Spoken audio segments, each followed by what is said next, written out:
Hello and welcome to KnowledgeCity's course on the advanced use of Microsoft Outlook 365. My name is Matt Warming. I am an instructional designer who lives in Southwest Wisconsin. I have been using the Microsoft Outlook product for over 20 years. Items covered in this unit will help you become more productive and make the workspace work for you.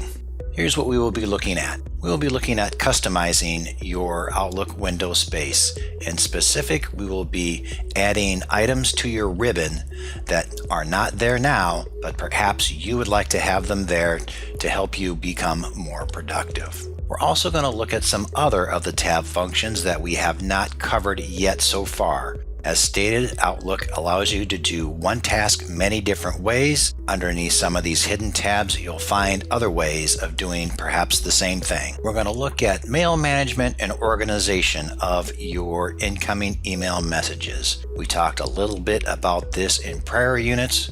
We will be talking about it in depth in this section. We're going to talk about calendar and task integration.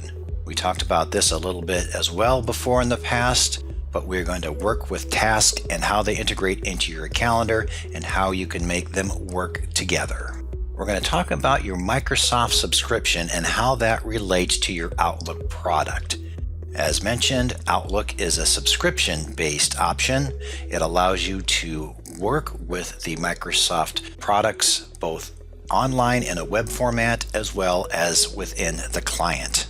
We're going to look at RSS feeds. RSS either stands for Rich Site Summary or Really Simple Syndication. Basically, this is a way for you to bring in updates from your certain particular favorite sites. We're going to look at managing data within Outlook 365. As we've discovered, 365 has a lot of data, starting with not only just with your email, but also your task as well as your calendar appointments. We'll talk about backing that data up and how you bring it back in to help you find messages from the past.